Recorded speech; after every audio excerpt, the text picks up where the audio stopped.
नमस्कार, वंदे मातरम। मैं हूं संजीव नंदा और आप देख रहे हैं हिंद न्यूज। दम है तो करो सच का सामना। हमारे एरिया में कोई भी न्यूज वाला नहीं आएगा ना हम अलाउ करेंगे।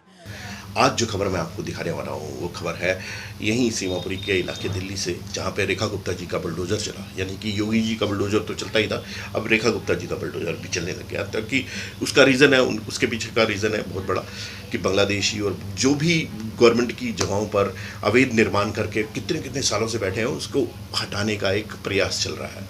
तो इसके ऊपर भी लोगों को एतराज़ है, भैया तुम एक फ्री फोकट की पता नहीं कहाँ कहाँ से आए हुए हैं। मीन्स ज़्यादातर तो बांग्लादेशी या मुस्लिम जो लाकर बांग्लादेश से या कहाँ से लाकर बसाए गए हैं, एक पॉलिटिकली एजेंडा चलाकर उनको हटाने का एक प्रयास है कि भैया यहाँ पर जो लोग हैं आराम से रह सके। क्योंकि हिंदुस्तान या दिल्ली लगा लो तो दिल्ली के अंदर इस तरह की चीज़ें करना बहुत ही स्वाभाविक है। और ऊपर से लेकिन आप ये चीज़ देखिए कि वो लोग हमारे जो मीडिया के लोग हैं, जो जर्नलिस्ट हैं, वो वहाँ जाते हैं तो उनको धमकियाँ देते हैं कि हम जो भी मीडिया वाला आएगा यहाँ कवर करने के लिए तो उसको मारा जाएगा। हमारे एरिया में कोई भी न्यूज वाला नहीं आएगा ना हम अलाउ करेंगे। जब तक नहीं मारा मगर अब मारेंगे, जो आएगा। तो धमकी दे रही है ना आप सीधे सीधे। अब आप धमकी दे रही हैं। मुझे उछाल देना कोई बात नहीं। हाँ धमकी है। आप धमकी दे रही हैं खुलेआम। धमकी, इस बात की धमकी कि मेरे मोहल्ले में मत आओ, मैं आके जो पत्रकार आएगा उसको मारूंगी। हाँ मारूंगी। अगर आप इसलिए आते हैं यहाँ पे, आपका काम क्या है? पिटाई खाने थोड़ी आते हैं, ये बताइए। मैंने बोला पिटने आते हो। मैंने बोला अब आप धमकी दे रही हैं, आप भड़का रही हैं लोगों को। कोई और आएगा उसको मारेंगे लोग। अभी तो कुछ नहीं हुआ, अभी किसी ने चाकू नहीं दिखाया, अब जरूर चाकू दिखाएंगे। यही काम दिखाएंगे। जब आप आते आपको इज्जत मिलती है।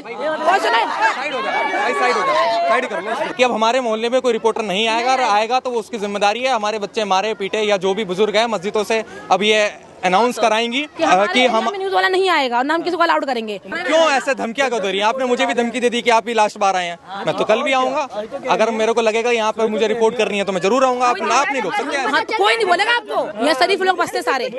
हाँ यहाँ सारे शरीफ लोग बसते, सारे शरीफ है। इस बात को मैं अब भी बोलूंगी और जब भी बोलूंगी। लेकिन आपने जो कहा, जो धमकी दी, वो शरीफ में नहीं आता। नहीं तो मैं अब भी बोल रही हूँ। नहीं, आप कह रही हैं यहाँ शरीफ लोग बसते हैं। अगर आपने जो धमकी दी वो शरीफ में नहीं आता, मैं बता रहा हूँ आपको। कोई आप पे यहाँ पद है किसी झुग्गी का, क्या है मतलब जो आप कह रही हैं? मैं अपने आप में मुख्यमंत्री हूँ जी, अपने आप में मुख्यमंत्री हूँ। मुझे किसी पद की जरूरत नहीं है। मैं अपने आप में मुख्यमंत्री खड़ी हुई हूँ। मैं हमारे मस्जिद का नहीं है, मैं कल अनाउंसमेंट लगाऊंगी पहले तो कि न्यूज वाला जो है उसको मार के भगाया जाए हमारे एरिया से। हमारे एरिया में न्यूज वाला अलाउड नहीं करेगा। मैं इस बात को दोबारा रिपीट कर रही हूँ कि हमारे एरिया में, हमारे पूरे एरिया में मैं किसी भी न्यूज वाले को अलाउ नहीं करती हूँ।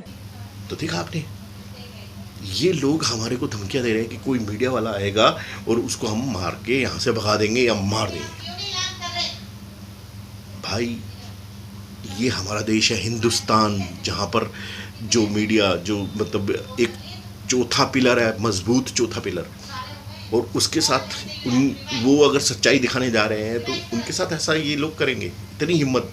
और ऐसे ही एक बेचारी लड़की को भी, जो हमारी रिपोर्टर थी, उसको भी मारा गया और उसके साथ ही कैमरामैन को भी बहुत बुरी तरह से उसके साथ मतलब मारपीट की गई।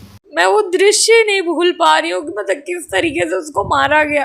ये तो इतनी बुरी हालत, पता नहीं अपने देश की राजधानी में ये हाल है, जहाँ पे कहते हैं कि राजधानी है हमारे भारत की। सीमापुरी बंगाली बस्ती है, वहाँ पे बहुत लोग अवैध तरीके से रह रहे हैं। उसी को हम कवर करने गए थे। कुछ बांग्लादेशी भी उसमें रह रहे थे, जिसका खुलासा खुद वहाँ के लोगों ने किया।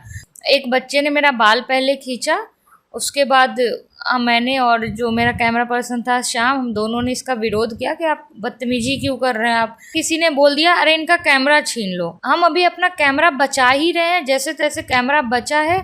उसके बाद फिर मुझे कभी इधर से चाटे पड़ रहे हैं, कभी इधर से चाटे पड़ रहे हैं, कोई बाल मेरे इधर से खींच रहा है। शाम को लिटरली औरतों ने मारा है। भीड़ जिस हिसाब से बढ़ने लगी ना, हमें लगा कि 10 मिनट हम और रुके ना तो शायद ही 500 से 5000 भी हो जाएंगे कि वो मस्जिद कैसे अवैध है। तो ये सब का खुलासा था उस चिप में। हमारा फ़ोन ले लिया, मेरा बैग ले लिया। हमने सोचा कि चलो अब सब कुछ चला गया, कम से कम जान बचे। डीटीसी में अंदर चले जाएंगे तो हम सेफ हो जाएंगे। जो हेल्प के लिए आ रहे थे ना आगे, उनको भी ब्लेड, चाकू और कैसे कैसे तरीके से उनको कॉलर वॉलर पकड़ के उनको धमकाया जा रहा था। शाम की तो हालत इतनी खराब थी, लगभग उसको बहुत उसको मारा है, उसको औरतों ने मारा है, आगे से पीछे से पूरा लड़कों ने पकड़ रखा था। पुलिस की इतनी बड़ी लापरवाही थी कि एक बार वो उस एरिया में भी नहीं गए। शाम बोल रहा है कि मुझे सबके शक्ल याद है, आप चलिए चलिए, गए ही नहीं। तो कहाँ तक ये सही है?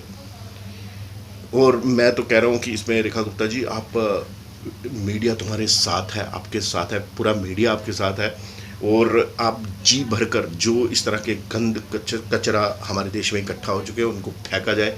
हाँ, इसके लिए चाहे वो यूपी से हो, बिहार से हो, चाहे कहीं से भी हो, अगर किसी भी प्रदेश में जाकर अनऑथराइज या कोई इस तरह का गैर कानूनी काम किया हुआ, या उन्होंने किसी जगह ज़बरदस्ती उस ज़मीन को मतलब घेरा हुआ है, या वहाँ पे घर बनाकर कितने सालों से रह रहे हैं, तो उसको भी तोड़ने का अधिकार होना चाहिए। तो हम आपके साथ हैं, लेकिन मेरी बात सुन लीजिए, ये मीडिया कभी रुकेगा नहीं और इनकी गीदड़ भभकियों से डरने वाला नहीं है।